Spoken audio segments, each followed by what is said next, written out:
উজানের ঢল ও বৃষ্টিপাত কম হওয়ায় কিছু এলাকায় পানি কমতে শুরু করেছে। তবে কয়েক জেলায় নতুন এলাকা প্লাবিত হয়েছে। পানির তোড়ে বিদ্যুতের খুঁটি উপড়ে পড়ায় বিদ্যুৎহীন হয়ে পড়েছে অনেকে। দুর্গত এলাকা থেকে স্বেচ্ছাসেবীরা বন্যার্তদের উদ্ধার করে আশ্রয়কেন্দ্রে নিয়ে যাচ্ছে।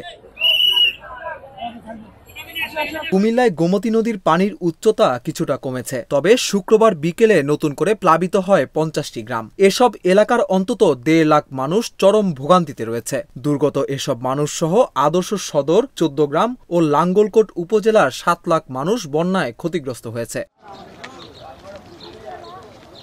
নোয়াখালীতে 8 উপজেলায় পরিস্থিতি অপরিবর্তিত রয়েছে। সড়ক ও বাড়িঘর কয়েক ফুট পানিতে তলিয়ে গেছে।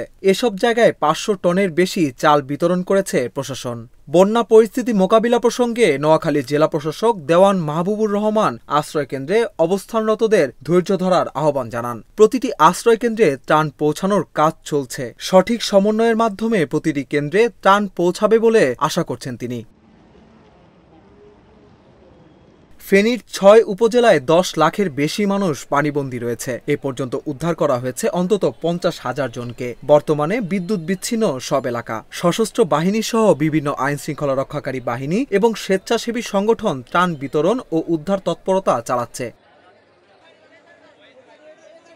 স্থানীয় স্বেচ্ছাসেবীরা বন্যার্তদের সহায়তায় সকলকে এগিয়ে আসার আহ্বান জানাচ্ছে। তারা বলছেন, অনেকেই খাবার, বিশুদ্ধ পানির তীব্র অভাবে আছে। তাদের সহায়তায় সকলের এগিয়ে আসা উচিত।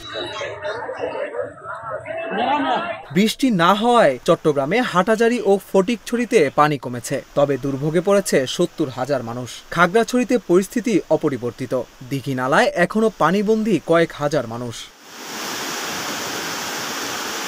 ব্রাহ্মণবাড়িয়ার আখাউড়ায় পানি কমছে ধীরে ধীরে। হবিগঞ্জের খোয়াই নদীর পানিও কিছুটা কমছে, তবে সেখানে 5 উপজেলায় পানিবন্দী রয়েছেন 57,000 মানুষ।